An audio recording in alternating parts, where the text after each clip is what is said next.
I'm sure at some point over recent years, you've probably noticed a new payment option popping up literally everywhere online, known as Buy Now, Pay Later. And at first glance, it definitely seems like a pretty convenient payment option. Like, what's the harm in splitting up my purchase into 4 manageable bite-size payments? But behind its appeal does lie some real financial risks, specifically the harm of persuading you and essentially giving you permission to overspend and overconsume if you're not careful. So today I'm going to be sharing with you some key information on buy now, pay later programs, as well as just sharing with you my opinion on why I think they should generally be avoided. If you're interested in conscious consumerism or you're just trying to better your shopping habits, make sure you hit that subscribe button and give this video a thumbs up to see more content like this. Okay, so first things first, let's talk about what exactly buy now, pay later is. So to put it simply, buy now, pay later programs allow you to make a purchase and split it up into separate payments. Oftentimes you'll see this online advertised as 4 interest-free payments, which sounds appealing at first, of course. No interest. Who doesn't love that? But if that were the case for everything, these companies would not be making money, of course. So for larger purchases, many of these companies offer the option to have a payment plan extended over 6 months, a year, sometimes up to 2 years. Depends on the company, of course. And with those longer plans often come these steep interest charges. So Klarna, for example, charges up to nearly 36% APR on long-term purchases. I would say that one of the reasons why so many people actually use these programs is because it psychologically reduces the pain of paying, which makes you more likely to say yes to things that you maybe would have considered otherwise if it came to you as one giant expense. Buy now, pay later programs have skyrocketed in popularity over the years, largely due to influencers, of course, and just marketing tactics, especially the terminology that they use. A lot of programs shape themselves as a responsible way to shop. Now, just to be clear, I don't think if you use these programs, you are going to be automatically screwed over. Like, that is not what I'm suggesting at all.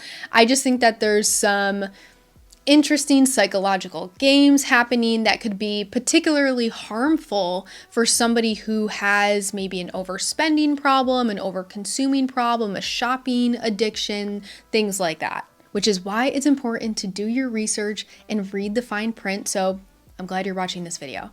I am going to talk a little bit more about that in a little bit, so just hang tight. So here's a couple of facts about buy now, pay later that will put into perspective how much of a chokehold these companies have on many, many people. According to a recent Bankrate survey, 30% of US adults have used at least one buy now, pay later service. PayPal, Affirm, Afterpay, and Klarna, who I'm specifically going to be honing on in this video, are the stars of the show when it comes to what people are actually using. Now, among these users, 49% of them have reported at least one issue when using these programs. So when I'm talking about issues, what I mean specifically is overspending, missing a payment, or even regretting the purchase. Younger users, especially Gen Z, are the ones that are experiencing these issues the most. So I hope that kind of puts into perspective, again, like the chokehold that these companies have on people, and also the downsides of it. Missing payments are not good. Regretting your purchase is not good. I talk about that all the time on here. Overspending, overconsuming, like these are all things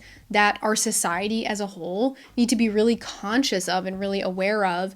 And the issue with these programs is that they just perpetuate that, if you're not careful, of course. So now I want to talk about how buy now, pay later programs actually work in terms of how are they making money. So you've probably heard of companies like Affirm and Afterpay, but for this video and for these examples, I'm going to hone in on Klarna. There was just the most information that I could find online about them. And so just keep that in mind moving forward that I'm specifically talking about Klarna, and these things, of course, could vary depending on the company. But I would say that it's generally the same or fairly similar. Klarna allows you to split your purchase into 4 interest-free payments.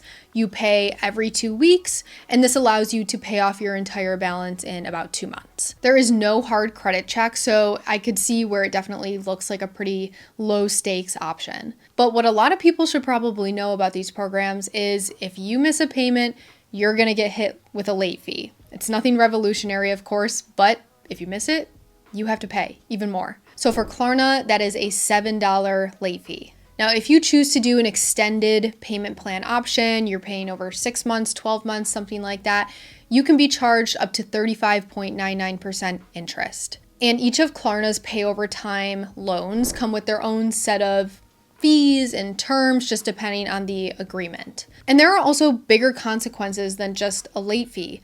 If you miss a payment, it may be sent to collections. You could also be banned from using Klarna in the future, which honestly might be a good thing.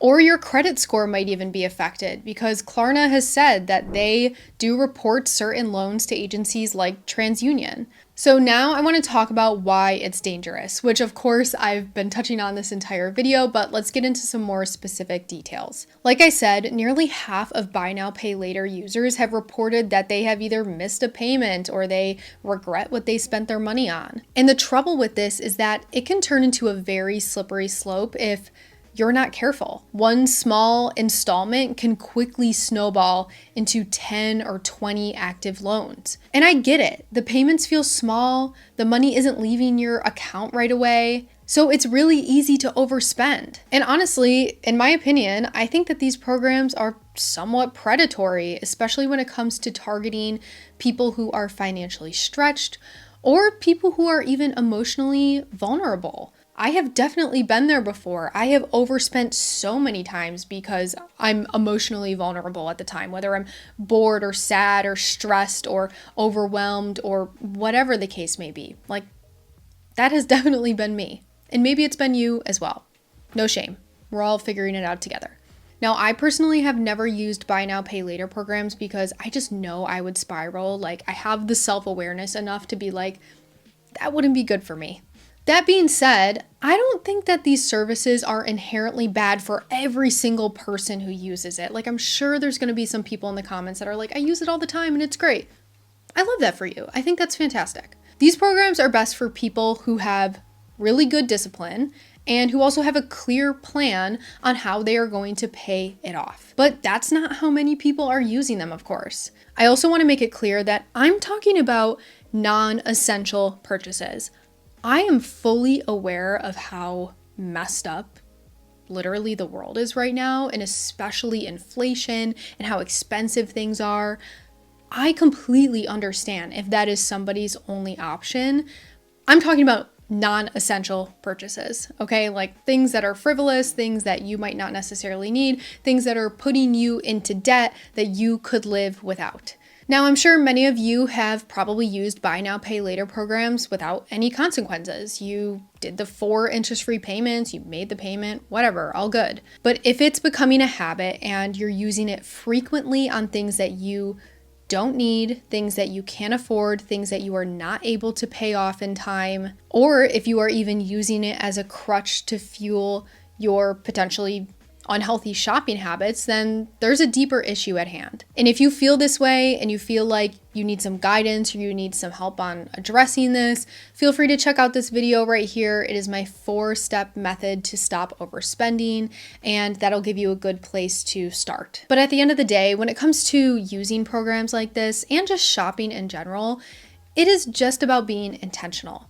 It's about making sure that these smaller purchases, these small payment plans don't snowball into big consequences. Now, I do want to talk about credit real quick and like your credit score, because when I was doing research for this video, I was a little bit confused about, do they do soft credit checks or hard credit checks? And does it affect your credit score? And like what's actually happening? And it's kind of all over the place. I think the general gist is that Klarna specifically, because I've been talking about Klarna, does soft credit pulls depending on the loan. But I do think it's really important for people to know that starting in fall of 2025, FICO is rolling out a new credit model that is going to take into consideration your buy now, pay later repayment history. Now, of course, this is going to boost the credit score of people who actually make on-time payments and those who have a game plan to pay these loans off and they actually stick to it. And then on the other hand, I'm sure we all know how credit works, but those who are missing payments, their score is going to lower. So once this update from FICO actually rolls out, depending on what is shared with them, of course, buy now, pay later programs are definitely going to hold a lot more weight. Okay, so now that we've gone through all of the things that you should know, I want to give my overall takeaway about buy now, pay later programs. I know I've given my opinion a lot over this video, but let me just wrap it up really nicely for you right here. As I mentioned, I've never used buy now, pay later programs. I don't plan on it. I know it wouldn't be good for me. I would rather just save up and buy something when I can afford it, if that's the case. That said, I don't think these programs are automatically bad. I know I've been talking a lot of shit, okay? I know. But if they're being used responsibly and they are able to be managed, you are able to pay them off in time, you are able to accrue as little interest as possible, then okay, great.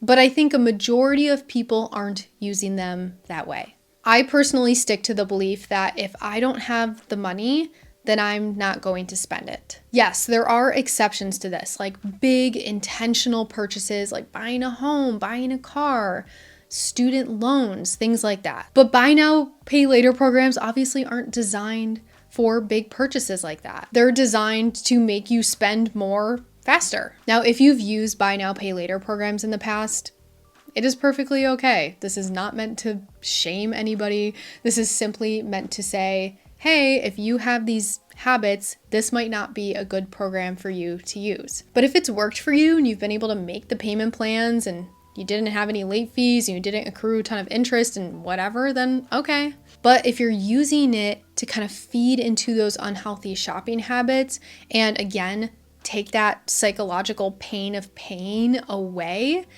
then there's a deeper rooted issue at hand, of course. And I recommend you stay away from them. Intentional shopping is the goal. Make sure you're asking yourself, do I really need this? Can I actually afford this? And would I still want it if I had to pay in full today? If the answer is no, then that's your answer. All right, you guys, that is the end of the video. Thank you so much for taking the time to watch. As always, leave a comment with your thoughts down below.